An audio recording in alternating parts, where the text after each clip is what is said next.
నిందితుని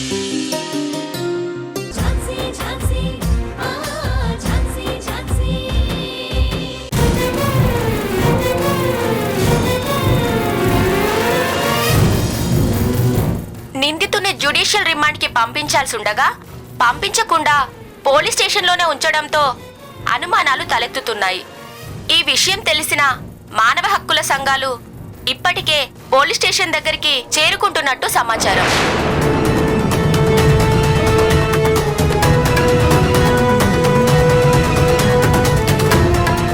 రెండు నెలల క్రితం జరిగిన ఒక లాకప్ డెత్ కేసులో సబ్ ఇన్స్పెక్టర్ గౌతమ్ అని ఎవరైతే పోలీస్ ఆఫీసర్ అనుమానితుడుగా ఉన్నారో ఇప్పుడు కూడా అతనే ఆ పోలీస్ స్టేషన్ ఇన్ఛార్జిగా ఉన్నట్లు సమాచారం.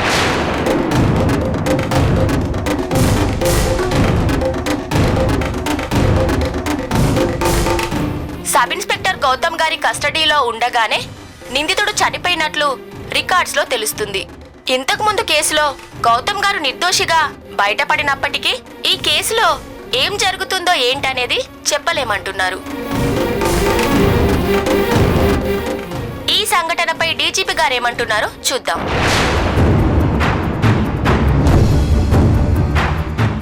ప్రస్తుతానికి కేసుని అనుమానాస్పద మృతిగానే ఫైల్ చేశాం. అతని మరణం వెనుకున్న పూర్తి కారణాలు ఏంటనేది ఇంకా తెలియలేదు. బాడీని పోస్ట్ మార్టంకు పంపించాం. నిజాలు తెలిసే వరకు ఎటువంటి చర్యలు తీసుకోవట్లేదు. ప్రస్తుతానికి స్టేషన్ ఇన్ఛార్జిని సస్పెండ్ చేస్తున్నాం.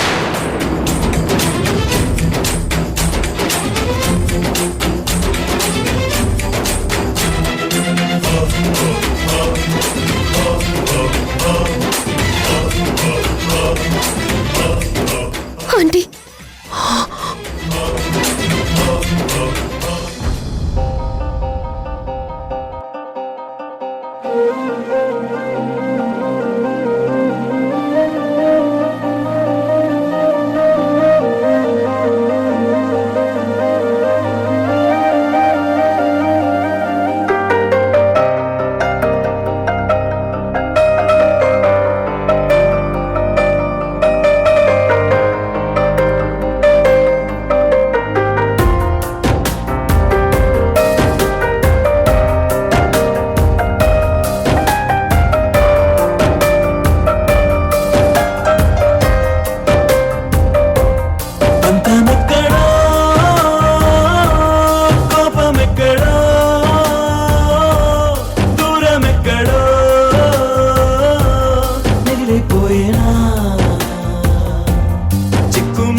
రాణి, రాణి, రాణి, రాణి! అబ్బబ్బబ్బబ్బా, ఎందుకంత గట్టిగా అరుస్తున్నారు? ఇప్పుడేం కొంప మునిగిందని? ముందా టీవీ చూడు. అక్కడ వంటగదిలో బోలెడన్ని పనులుంటే ఇక్కడికొచ్చి టీవీలో ఫెస్టివల్ ఆఫర్స్ చూడమంటావా? ఉండండి, చాలా పనులున్నాయి. తర్వాత వచ్చి తీరిగ్గా చూస్తాను. దీనికి ఈయనెవరో పొడి చేసినట్టు కేకలు పెట్టుకుంటూ వచ్చారు. పోలీస్ స్టేషన్ లో ఉద్రిక్తత. డ్రగ్స్ కేసులో అరెస్ట్ అయిన వ్యక్తి లాకప్ లోనే చనిపోయాడు.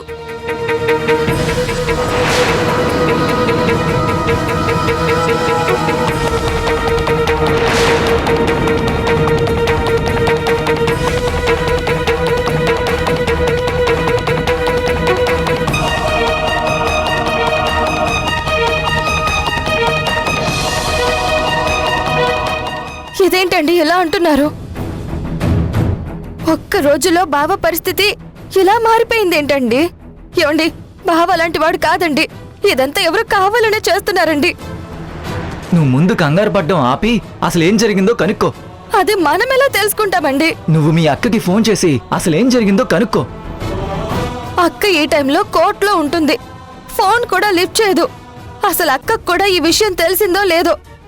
తెలిస్తే అక్క పాప ఎంత బాధపడుతుందో ఏంటో.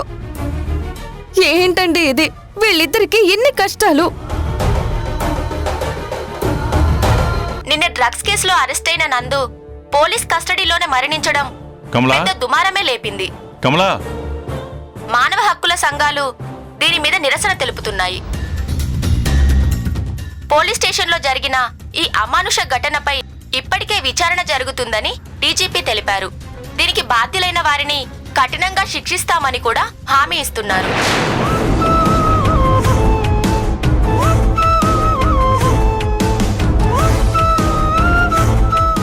ప్రాథమికంగా దీనిని అనుమానాస్పద మృతిగా ఎఫ్ఐఆర్ ఫైల్ చేశారు. అలాగే ఈ లాకప్ డెత్ పై సబ్ ఇన్స్పెక్టర్ గౌతమ్ పై వేటు పడింది.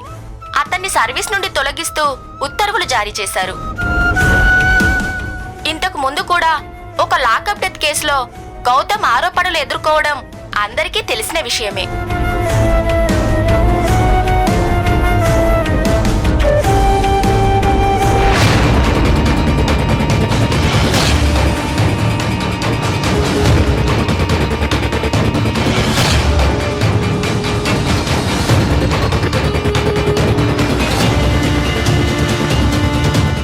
ఈ లాకప్ డెత్ గురించి డీజీపీ ఏమంటారో మనం చూద్దాం. సార్, దొరికిన వాళ్ళందరూ డ్రగ్ పెడ్లర్స్ అని అంటున్నారు. నో, లేదు సార్, భారీ మొత్తంగా పట్టుబడ్డాయని వినిపిస్తుంది. ఎంతవరకు నిజం సార్? నా వరకు అలాంటి న్యూస్ రాలేదు.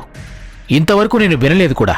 సార్, అరెస్టు చేసిన తర్వాత 24 గంటల్లో జ్యుడిషియల్ రిమాండ్కి పంపించాల్సి ఉండగా ఎందుకు పంపించలేదు సార్? నాకు ఇన్ఫర్మేషన్ అందగానే విచారణకు ఆదేశించాను. ఏం జరిగిందో, ఎవరిది తప్పో పూర్తిగా తెలియాలంటే సమయం పడుతుంది. కానీ తప్పు ఎవరు చేసినా అసలు ఉపేక్షించాం. ఆ దిశగా మా ప్రయత్నం ఎప్పుడూ ఉంటుంది. బాధితుడికి న్యాయం జరుగుతుందని మీరు హామీ ఇవ్వగలరా? ఖచ్చితంగా ఇస్తాను. అతనికి న్యాయం జరగటమే కాదు, అన్యాయం చేసిన ఎవరిని సహించేదే లేదు. అందుకే విషయం తెలిసిన వెంటనే సంబంధిత ఎస్ఐ గౌతమ్ని సస్పెండ్ చేశాను. సార్, నిందితుల్లో పెద్దవాళ్ళ హస్తం కూడా ఉందంట. చూడండి, పూర్తి విచారణ అయిపోయిన తర్వాత గానీ నేనేమీ చెప్పలేను.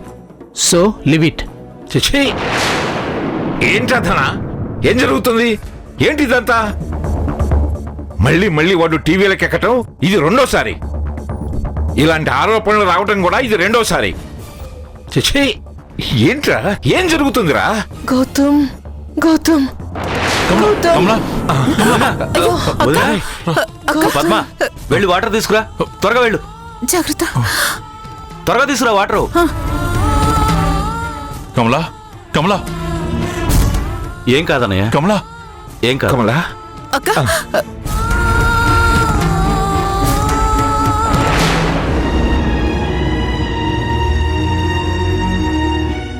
గౌతమ్, గౌతమ్, గౌతమ్. ఏమండి, ఏంటండి గౌతమ్కి ఇలా జరిగింది? వాడే తప్పు చేయడు కదండి. వాడికే ఎందుకు ఇలా జరుగుతుంది?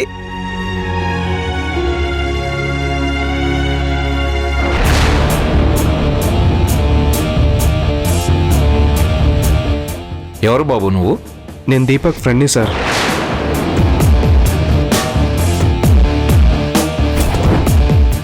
మృణాళిని, మృణాళిని, మృణాళిని!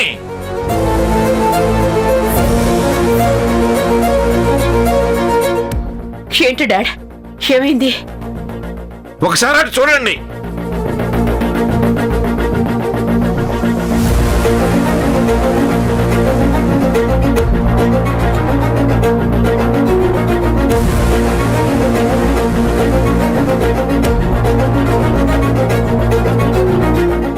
వాడు మన దీపక్ ఫ్రెండ్ అన్నావు కదా, వాడికే కదా ఆ రోజు మీరు డబ్బులు ఇచ్చింది.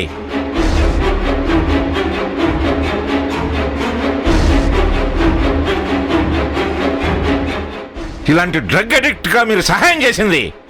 ఇదేనా మీరు చేస్తున్న సహాయం? ఇదేనా మీరు చేస్తున్న పని?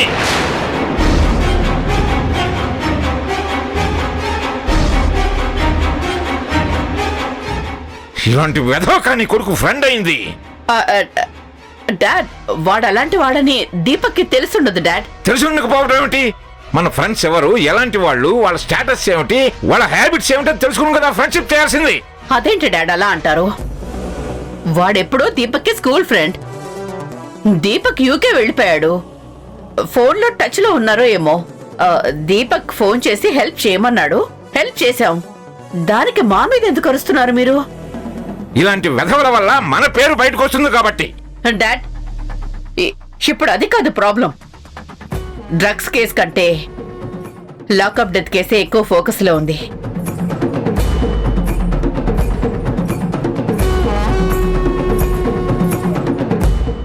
గౌతమ్ వల్ల లాకప్ డెత్ జరిగిందని లోకం కోడి కూస్తోంది.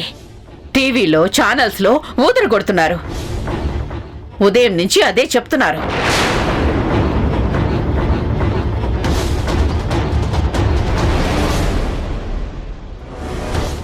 అందుకే గౌతమ్ని సస్పెండ్ కూడా చేశారు. మీరు అది మాట్లాడకుండా ఎక్కడో యూకేలో ఉన్న నా కొడుకు గురించి తప్పుగా మాట్లాడుతున్నారేంటి డాడ్? నాకెవరైనా ఒకటే, వీడేంటి వాడేంటి, ఇద్దరు నా మనవాళ్లే కదా. మృణాల్ని ఇప్పుడు తప్పు ఎవరిదని కాదు. మళ్ళా మనం ఇలా వాదులాడుకోవడానికి నువ్వు లాయర్వే కదా. ముందు ఏదో ఒకటి చేసి గౌతమ్ ముందు బయటపడేలా చెయ్యి. ఏంటి బయటపడేలా చేసేది? వాడు ఆల్రెడీ సస్పెండ్ అయ్యాడు. సస్పెండ్ అవ్వక ముందంటే నేను ఏదో ఒకటి చేసేదాన్ని. ఆల్రెడీ డిపార్ట్మెంట్ నిర్ణయం తీసుకున్నారు సస్పెండ్ చేయాలని. చేసేశారు. ఇలాంటి సమయంలో నేనేం చేయగలను?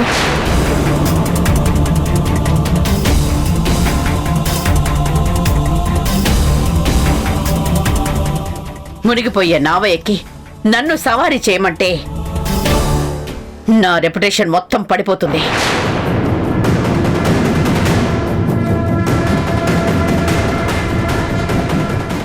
అక్కడ వాడు ప్రాబ్లమ్స్ లో ఉంటే నువ్వు రెప్యుటేషన్ గురించి మాట్లాడతావేంటి మృణాల్ని?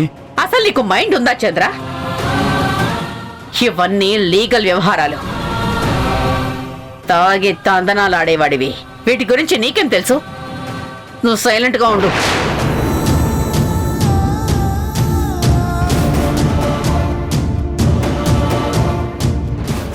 మృణాల్ని, నువ్వు ఏదో ఒకటి చేయవా? వాడు ఏ తప్పు చేసుండడు. ఇదిగో చూడు, ఏదో ఒకటి చేయవా ప్లీజ్.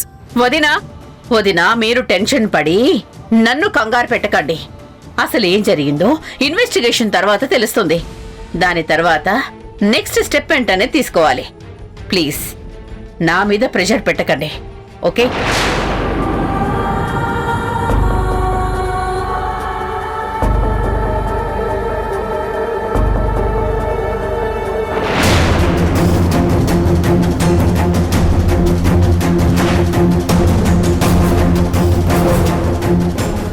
ఏంటో నా కుటుంబానికి ఎవరి దిష్టి తగిలిందో ఈ మనవుడు ఇలా కేసుల్లో ఇరుక్కుంటున్నాడు. ఆ మనవుడు అటు యూకేలో ఏం చేస్తున్నాడో కూడా తెలియటం లేదు. తలెత్తుకోలేకుండా పోతున్నాడు.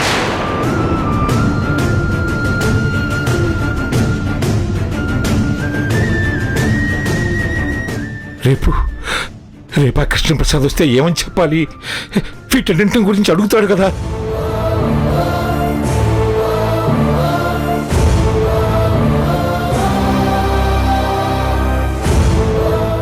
అసలు అక్కడ ఇంత జరుగుతుందని కృష్ణప్రసాద్ గారు ఫోన్ చేసి కూడా మాట్లాడలేదు. ఏమని చేస్తాడు? ఏం మాట్లాడతాడు? వదిలేయ్. అది కాదు నాన్న, కష్టంలో ఉన్నప్పుడు పలకరించేవాడు మనవాడు అవుతాడు. కానీ మొహమాట పడేవాడు, మొహం చాటేసుకునేవాడు మనవాడు ఎలా అవుతాడు నాన్న? దేవుడు మనుషుల కష్టాలు కూడా మన పక్కన ఎవరుంటారో తెలుసుకోవడానికే ఇస్తాడు నాన్న.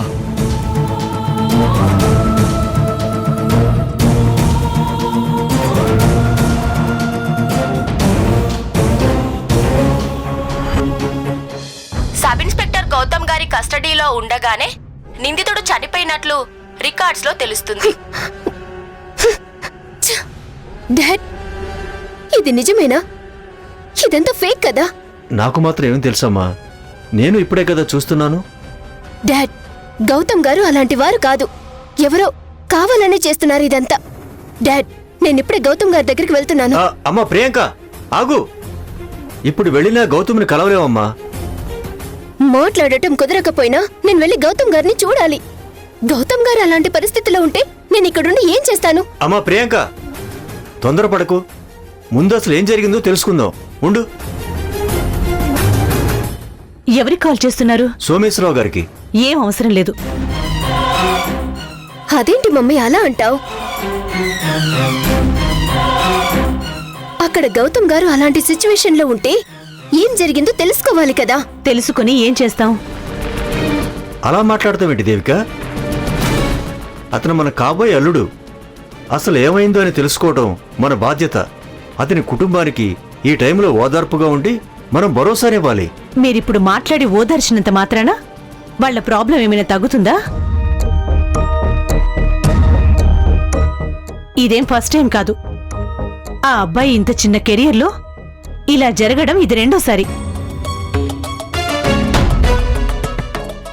సస్పెండ్ కావడం కూడా రెండోసారి. 2 సార్లు లాకప్ డెత్ కారణంగానే. మనమే కొద్దిగా ఆలోచించుకోవాలి. ఏమో, ఆ దేవుడే మనకి ఇలా హెచ్చరికలు పంపిస్తున్నాడేమో. ఇలా తొందరపడేవాడికి మీ బిడ్డనిచ్చి మీరు ప్రశాంతంగా ఉండగలరేమో, కాని నేనుండలేను. ఆ దేవుడు మనకు మంచి చేశాడు. ఇప్పుడెలాగో శూన్యమాసం, మౌఢ్యం నడుస్తుంది. ముహూర్తాలు 2 నెలల వరకు లేవు. అప్పటి వరకు ఏదో ఒకటి తేలుతుంది. నిజంగా అతను తప్పు చేయలేదని కోర్టు డిసైడ్ చేస్తే అప్పుడేం చేయాలో ఆలోచిద్దాం. అంతవరకు అతని గురించి గాని అతని ఫ్యామిలీ గురించి గాని మనకెందుకు? దారిన పోయే దరిద్రాన్ని మన నెత్తికి తగిలించుకోవడం ఎందుకు? దేవిక, అమ్మా,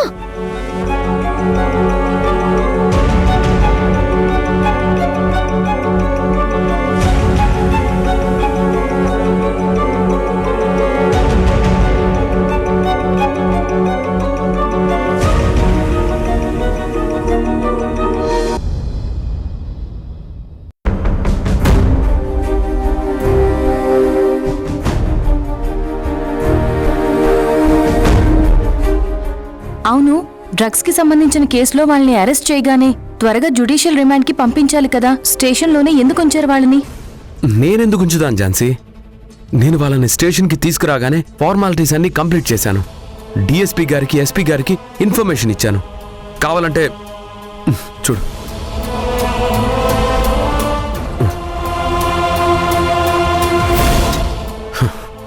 నా డ్యూటీ టైం అయిపోయేటప్పుడు వేరే ఎస్ఐకి ఛార్జ్ హ్యాండ్ ఓవర్ చేస్తూ ఆ నేరస్తుల ఫోన్లు, వాళ్ళ దగ్గర దొరికిన డ్రగ్స్ అన్నీ ఇచ్చేసి నేను వచ్చేశాను. అయినా ఆ రాత్రి వాళ్ళని ఎందుకు రిమాండ్కి పంపించలేదో నాకు అర్థం కావట్లేదు. మరి ఆ తర్వాత ఏం జరిగిందో, ఎందుకు డిలీట్ చేశారో ఎంత ఆలోచించినా నా బుర్రకి తట్టడం లేదు. ఏం జరిగినా నన్ను మాత్రం ఇరికించాలని ప్రయత్నం ఏదో ఖచ్చితంగా జరుగుతుందనిపిస్తుంది. నాకు కూడా అదే అనుమానంగా ఉంది. కానీ మిమ్మల్ని ఇరికించడానికి ఎందుకు ప్రయత్నిస్తున్నారనేదే అర్థం కావడం లేదు. ఇప్పుడు ఎందుకు అని ఆలోచించే సమయం కాదు, ఏం చెయ్యాలని ఆలోచించే సమయం. నేను ఆ నేరస్తుల్ని అరెస్ట్ చేశాను కాబట్టి నేనే బయటుంటే ఎప్పుడు అరెస్ట్ చేశాను, ఎంత మొత్తంలో డ్రగ్స్ దొరికాయి, ఇవన్నీ నోరు విప్పుతాను. అందుకే నన్ను ఇరికించాలనే ప్రయత్నం చేస్తున్నారు. అంటే వాళ్ళవన్నీ బయటపడకుండా చేయాలని చూస్తున్నారా? నిజాన్ని దాచాలని ట్రై చేస్తున్నారా? మరంతే కదా. నువ్వు ముందు నాకు యాంటిసిపేటరీ బెయిల్కి ట్రై చేయి. నేను ఇప్పుడే బయలుదేరతాను. అంత అర్జెంట్ ఏముంది? తర్వాత ఫ్రీగా తీసుకోవచ్చు కదా, నాతో టైం స్పెండ్ చేయొచ్చు కదా. ఈరోజు శుక్రవారం, తర్వాత 2 రోజుల వరకు కోర్టుకి సెలవులు. రిస్క్ తీసుకోవద్దు. మీరు కూడా ఇక్కడి నుంచి వెళ్ళిపోండి.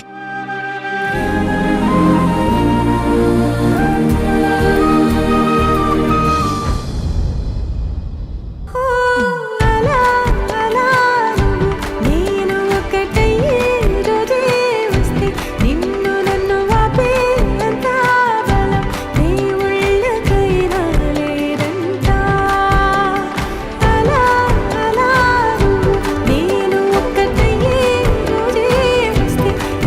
నన్ను ఆపే యూ ఝాన్సీ.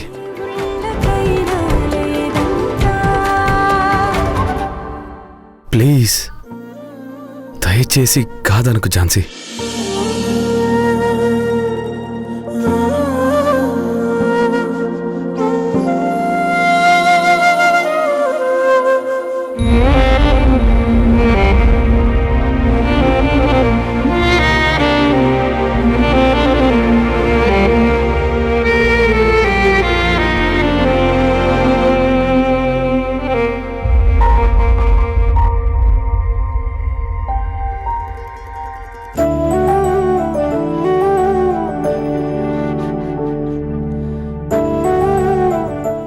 నువ్వు తిరిగి నాకు ఐ లవ్ యూ చెప్పకపోయినా, నన్ను ప్రేమిస్తున్నానని ఒప్పుకోకపోయినా, నీ మనసులో ఉన్న ప్రేమని నేను తెలుసుకోగలను.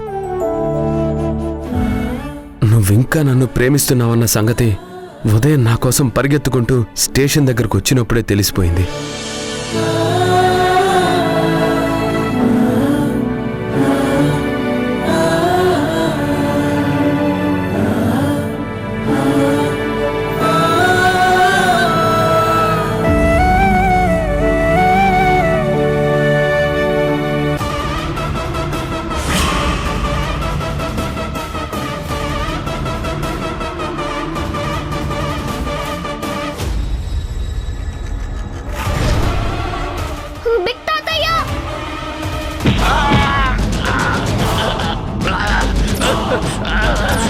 వాడు మీ నాన్న మీద అటాక్ చేయడానికి రాలేదు.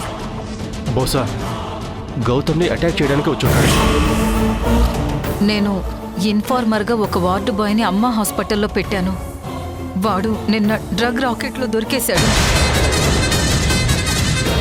బయటపడితే నేను ఒక్కదాన్నే కాదు, నాతో పాటు నా కాల్ లిస్ట్లో మీరు కూడా ఉంటారు. నన్నే బ్లాక్మెయిల్ చేస్తున్నావా?